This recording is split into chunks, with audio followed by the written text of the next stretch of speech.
Bino by'ebirooto n'amakulu gaabyo. Olunaku olwo lwaleero nkuleetedde ebintu by'olina okwekengera ebitutuukako mu bulamu bwaffe obwa bulijjo. Era ebintu ebyo oluusi bireeta obulamu bwaffe okusanga obuzibu bungi nnyo mu mirimu gye tukola, mu maka gye tuli, n'ewalala yonna gye tutambulira. Wabula nnyongera okujjukiza nti gwe alina ekibuuzo ng'oyagala kiddibwemu, genda ku YouTube channel yaffe, subscribinga, buuza ekibuuzo kyo, eyo kijja kuddibwamu mangu nnyo. Kale, ebintu bino wammanga. Bw'obeera oyina edduuka oba omulimu w'okola, weegendereze nnyo abantu abasaba ccenji. Omuntu ajja n'akusaba ccenji ku dduuka lyo. K'obeere ng'omumanyi oba nga tomumanyi. Lwa nsonga nti n'abalya mmere bantu bazibu nnyo. Omuntu ayinza okujja n'akusaba ccenji olw'okuba gw'okola nnyo, oba nga bamugambye nti nno mu ssabo genda n'akasente kano obeeko gw'okawa, ssente ze zonna z'alina zijja kudda zidde ewuwo. Zijja kuva ewooli zijja ewuwo. Oba n'ayogererako ebigambo nti zino ssente zino zigende ziyite zinnaazo zonna zidde eno ewange. Kale gwe olw'omutima omulungi oba olw'okusasira okungi kw'olina, ojja kuwaayo ccenji, kumbe owaddeyo ssente zo ate weereetedde obwavu gwe mu dduuka lyo. N'olwekyo tomala gagaba ccenji yadde ki ng'oli omumanyi oba nga tomumanyi. Ekyokubiri, abantu abasaba ssente zino wammanga, naddala ku makubo gye tuyita eyo. Waliwo abantu abeefuula abalalu abaavaako nga ye buli watusanga akusaba nnusu 200, oba asaba abantu nnusu 200 oba 2,000. Mpaayo 2,000 maama, mpaayo 500 maama. Abantu abo mubeegendereze nnyo, naddala ssente ezitambulira mu 2, kubanga omuntu ne waba afudde bamusiba emirundi 2, waggulu ne wansi. Bantu bakozesa nnyo ssente ezo ezitambulira mu 2 okusiba. Kubajjukira tulina omukono omukozi n'omukono ogw'obufumbo. Kale omuntu asobola okukozesa akakisaako n'akusiba nga ye kyekyo kye baamutumye oba nga baamutumye abantu ab'okusiba. Ekyokusatu, abantu okubawa haaga oba engalo. Mulimu abantu nga bo beefuula nti baagala nnyo haaga n'okugaba obugalo. Weegendereze nnyo. Ebiseera ebisinga omuntu abeera ku mission bw'akuwa engalo abeera ng'ayoola, abeera ng'ayina ky'ayoola bw'ati. Lwadde abasinga tebakyegendereza. Kizibu nnyo okusanga omugagga agaba engalo wadde haaga. Kale mubonga oba ne yeefuula bbize nnyo. N'olwekyo weegendereze nnyo gwe, njogera naawe, omuntu agaba obugalo, omuntu agaba haaga, tomanyi ani g'ogiwadde. Omuntu ayinza okuwa haaga naye ng'abadde alina ejjiini lye mu kifuba lyazze okkuwa, oba ng'alina ekirwadde kyazze okkuwa.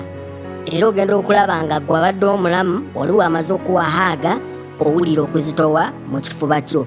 Oli najja n'akuyoola n'agamba nga wenkuyodde njodde emikisa gyo gyonna egikola ssente. Ekirala, weegendereze nnyo okugaba cash money. Okugaba cash money, naddala mu aba bizinensi, ssente ezo oyinza oziwa omuntu nga wa kisiraani. Kyova olaba nti bw'ogenda mu bitongole nga banka oba ekitongole kyonna oba kampani yonna, tegaba ssente mu kaashi yadde okuziwa abakozi olw'ensonga abantu bazibu. Omuntu osobola okumuwa ssente ezo ne waba atoddeko 2,000 oba nnusu 1,000 n'azisuula mu ttooyi, nkulayirira ogwa, kubanga jjukira amaanyi gali ku lulimi.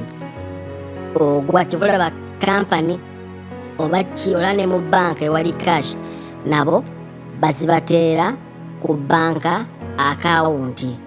weewale nnyo okuleka abaana bo balekera neighbor oba okubalekera omuntu newoba nga omumanyi. Nakugambye abantu bazibu newobeera nga omumanyi kyova olaba nti atanaba kutuuka kuzaala tozaala oba nga tonaba kutuuka kulabirira abaana bo. Abantu bangi bakola ebikolebero abaana baffe ebirala mubirabyeko ku mitimbagano.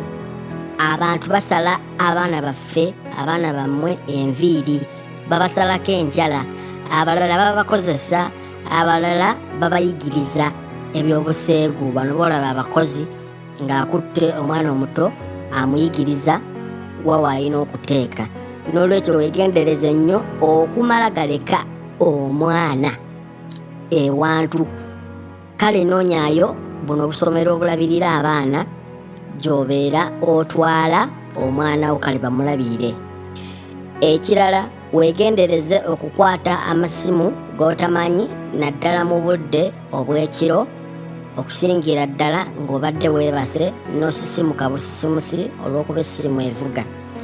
Bantu bangi bakozesa nnyo okusika emyoyo gy'abantu nga bayita ku masimu.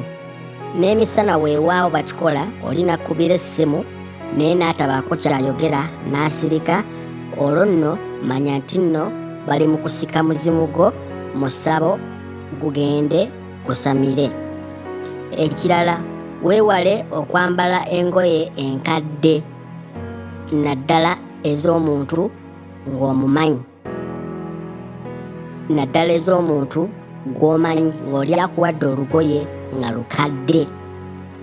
Zino engoye bamanyi n'okuzigaba ku mikolo.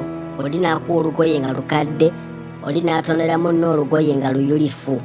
Weegendereze nnyo nnyo okwambala engoye ezo, engoye ez'abafu naddala omufu nga wali omumanyi. Jjukira bw'oyambala olugoye DNA esigalamu. Era abantu abangi abambala ezo engoye z'abafu bw'omubuuza ng'omumanyi ajja kugamba nti omuntu oyo muloota nnyo. Kitegeeza buli kimu ekyamutta naawe kijja kujja kitta ebibyo. N'olwekyo mwegendereze nnyo okwambala engoye enkadde. Va ku zino z'ogula mu wino nga tomanyi nannyini waalwo era tolinaako kakwate eri muntu oyo, naye omuntu gw'omanyi. Lwaki ngambye bwe ntyo? Nti lwa nsonga omuntu abeera akuwadde olugoye olwo ye yabeera amanyi ensonga lwaki abeera alukuwadde. N'olwekyo mwegendereze nnyo okugaba engoye enkadde, nammwe okwambala engoye enkadde naddala ez'abantu abo b'omanyi. Njakola vidiyo ebalaga obubi obuli mu ekyo. Omukama Katonda abawa omukisa. Subscribinga, buuza ekibuuzo kyo kijja kuddibwamu.